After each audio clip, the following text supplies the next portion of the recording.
Yeah, nah, you could be a strong warrior from home and private in a way to a degree if you do it right. So like in today's time, a lot of people can give support for the cause or to the person that they want. So like you said, you need 50 grand at least. If you have a nowadays, back in the day, it'd be hard for you to culminate 10,000 niggas in one area and be like, hey, I need about, can y'all hand a nigga $5 each? But online, you know what I'm saying, we have the access to do that. So you got people who have these grassroots movements that have raised over $1 million, couple $100,000 for their projects. Some have done people wrong. Some haven't. You know what I'm saying? That happens on everybody's races. I don't put that on any race. White people be doing that way more than we do. Right.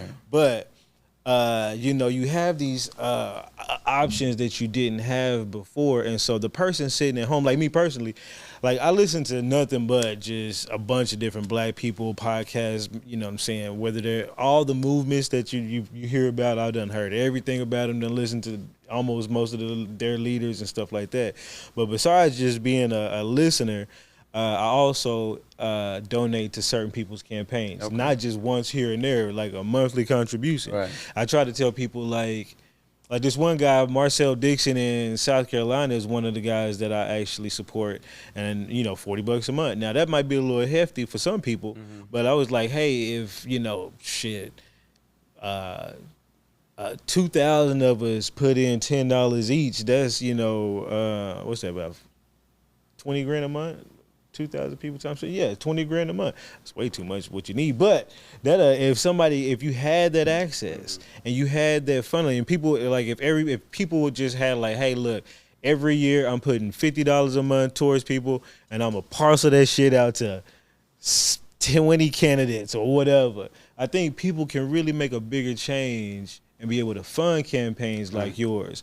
It's just gonna be about finding that, and right now, you already have probably a good following, but maybe you might tap into some of these multiple different grassroots movements out here. Some of them don't jive well with each other, but if you can have a universal message to kind of move about each one of them, you might be able to touch a big population into following you. That's how I followed Marcel Dixon. He started joining a bunch of these live streams and podcasts and stuff that we listen to.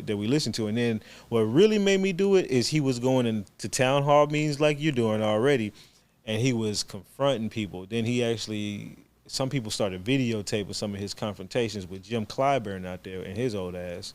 And then just some of that really just made me want to be like, you know what, let me throw some money behind him. I threw some money behind a couple other people. And I used to throw money mostly behind people in Oklahoma. Since I've been here, I don't know a lot of people, you know what I'm saying? So I'm going to get your number after this. Get up on your list, brother. Yeah.